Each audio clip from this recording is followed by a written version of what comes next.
तो हेलो प्यारे प्यारे बच्चों, आप सभी का स्वागत है आज की इस नए वीडियो में नए टॉपिक के साथ। बच्चों, आशा करता हूँ कि आप सभी बहुत ही मस्त होंगे और अपने अपने पढ़ाई में अच्छे से व्यस्त होंगे।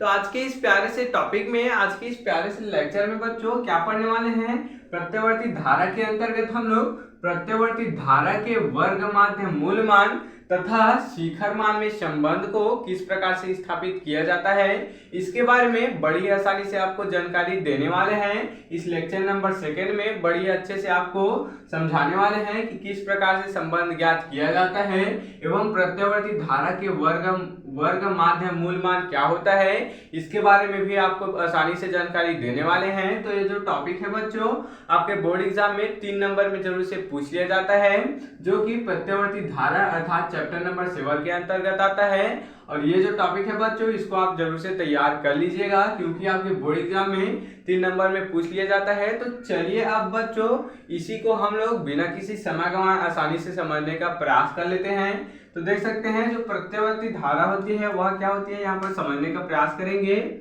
देख सकते हैं बच्चों, यहाँ पर क्या है, ये प्रत्यवर्ती धारा है। देख सकते हैं क्या है, यहाँ पर समझने का प्रयास करेंगे बच्चों। ये क्या है, यहाँ पर प्रत्यवर्ती धारा है, देख सकते हैं।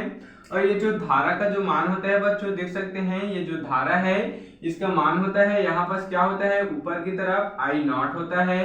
ऊपर की तरफ का मान क्या होता है, आई नॉट होता है। तो इस प्रकार के इसका जो समीकरण है बच्चों, समीकरण है वह क्या हो जाता है, I is equal to I naught और क्या हो जाता है, साइन ओमेगा टी हो जाता है, साइन ओमेगा टी हो जाता है। देख सकते हैं जो आई का मान है वह यहाँ पर देख सकते हैं बच्चों, समीकरण में प्रत्यवर्ती धारा यहाँ पर निकल चुका है। अब बच्चों सबसे पहले हम लोग क्या समझ लेते हैं, इसको समझ चुके हैं। अब प्रत्यवर्ती धारा के वर्ग माध्य मूल मान आखिर क्या होता है, इसको समझने का प्रयास करेंगे। तो क्या बोला गया, प्रत्यवर्ती धारा के वर्ग के माध्य के मूल मान को ही क्या कहते हैं, प्रत्यवर्ती धारा का वर्ग माध्य मूल मान यहाँ पर कहते हैं।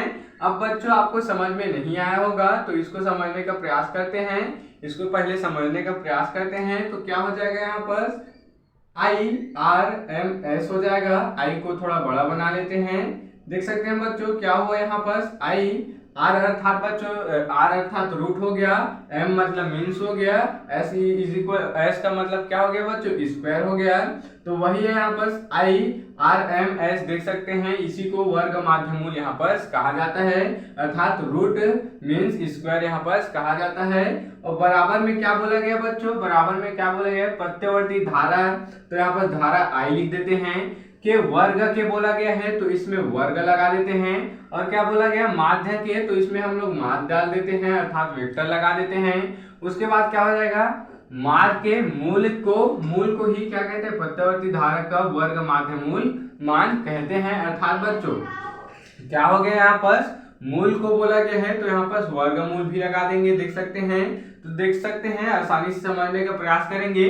प्रत्यवर्ती धारा के वर्ग के माध्य के मूल को ही क्या कहते हैं, प्रत्यवर्ती धारा का वर्ग माध्य मूल मान यहाँ पर कह देते हैं। देख सकते हैं प्रत्यवर्ती धारा के वर्ग के अर्थात स्क्वायर के, माध्य के अर्थात बच्चों वेक्टर के, मूल को अर्थात वर्गमूल को ही, इसी मान को क्या कहते हैं बच्चों, आर एम एस यहाँ पर कह देते हैं, वर्ग माध्य मूल कह देते हैं, वर्ग माध्य मूल यहाँ पर कह देते हैं। देख सकते हैं तो यही है बच्चों, यही हमको लास्ट में सिद्ध करना है। देख सकते हैं अब आगे क्या लिखेंगे, आगे क्या हो जाएगा बच्चों, ये जो आई का मान है यहाँ पर हम लोग लिखा चुके हैं, तो इसी को यहाँ पर क्या कर देंगे, इनपुट कर देंगे। देख सकते हैं जो आई का मान है तो क्या हो जाएगा, यहाँ पर थोड़ा सा इधर लिखने का प्रयास करेंगे, I R M S equal में क्या हो जाएगा बच्चों, आई का जो मान है क्या है, यहाँ पर आई का जो मान है क्या है, आई नॉट, उसके बाद क्या है, साइन ओमेगा टी है बच्चों। देख सकते हैं और इस पूरे का क्या लग जाएगा, स्क्वायर लग जाएगा, क्योंकि इसका स्क्वायर है। इसमें वेक्टर भी लग जाएगा बच्चों पूरे में, क्योंकि वेक्टर है और यहाँ पर रूट भी है,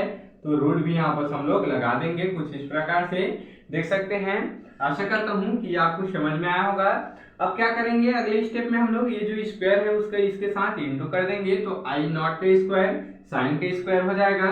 क्या होगा, आसानी से समझने का प्रयास करेंगे, आई आर एम एस हो जाएगा। उसके बाद बच्चों अंडर रूट में क्या हो जाएगा, यहाँ पर आई का स्क्वायर हो जाएगा, आई नॉट का स्क्वायर हो जाएगा, साइन का यहाँ पर स्क्वायर हो जाएगा, देख सकते हैं। उसके बाद क्या बचा, ओमेगा टी बचा, तो ओमेगा टी यहाँ पर आ जाएगा। ये वेक्टर भी यहाँ पर लग चुका है, देख सकते हैं। क्या किए बच्चों, क्या किए हम लोग, देख सकते हैं। ये जो स्क्वायर है इसको इसके साथ क्या कर दिए, इनटू कर दिए। अब चूंकि बच्चों, चूंकि हमको क्या पता है, चूंकि हमको फॉर्मूला पता है, एक मिनट बच्चों, हमको फॉर्मूला पता है, sine square theta is equal to क्या होता है, sine square theta is equal to क्या होता है, 1 माइनस कॉस 2 थीटा हो जाता है, अपॉन में 2 हो जाता है, देख सकते हैं। ये हमको क्या पता है, फॉर्मूला चूंकि हमको पता है। अब इसी साइन स्क्वायर थीटा के मान में इसको रख देते हैं, तो थीटा का मान क्या है बच्चों, ओमेगा टी है। तो आगे देखेंगे क्या हो जाएगा, IRMS हो जाएगा। उसके बाद बच्चों क्या है, यहाँ पर अंडर रूट कर देंगे।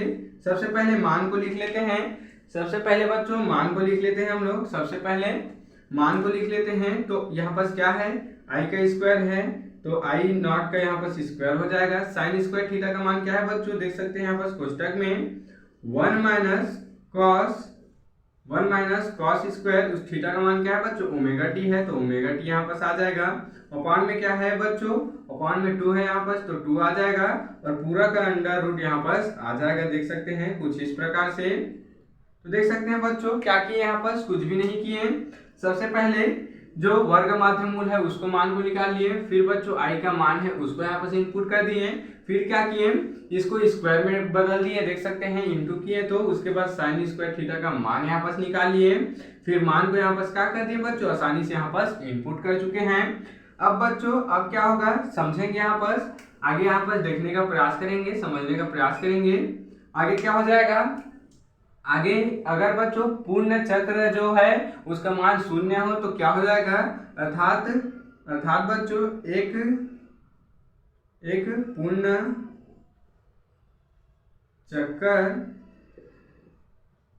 का मान, अर्थात बच्चों जो मान है क्या है, यहाँ पर मान है वह क्या है, cos square omega T is equal to क्या हो जाए, 0 हो जाए। तो क्या हो जाएगा, तो इसको समझने का प्रयास करेंगे।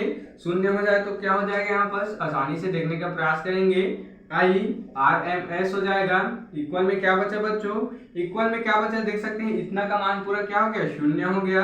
तो यहाँ पर क्या है, आई नॉट का स्क्वायर है। उसके बाद बच्चों 1/2 यहाँ पर बचा है, देख सकते हैं क्या बचा, 1/2 बचा है। ये क्या हो गया बच्चों, यहाँ पर कट गया है, देख सकते हैं, और इसका क्या हो गया, अंडर रूट आ गया। उसके बाद आगे क्या हो जाएगा बच्चों, आगे IRMS क्या हो जाएगा, इसको हम लोग बच्चों इसके बटे में लिख सकते हैं कुछ इस प्रकार से, हम लोग क्या कर सकते हैं, इसको लिख सकते हैं। देखिए इस प्रकार से हम लोग लिख सकते हैं, कैसे, 1 के स्थान पर I0 के स्क्वायर को ऊपर ला दिए, अपॉन में क्या ला दिए, 2 ला दिए, देख सकते हैं इसको।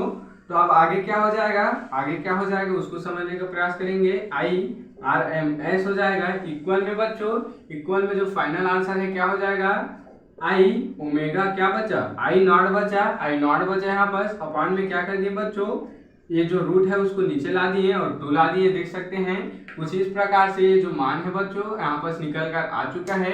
यही क्या है बच्चों, आपके जो प्रत्यावर्ती धारा है, क्या है, प्रत्यावर्ती धारा है, उसके लिए मान यहाँ पर निकल कर आ चुका है, देख सकते हैं। यही आपका बच्चों फाइनल आंसर यहाँ पर निकल कर आ चुका है। तो इस प्रकार से आज के इस प्यारे से टॉपिक में बच्चों हम लोग क्या समझ चुके हैं, प्रत्यावर्ती धारा के वर्ग माध्य मूल मान तथा शिखर मान के बीच संबंध को स्थापित हम लोग कर चुके हैं। आप इसका स्क्रीनशॉट यहाँ पर ले सकते हैं।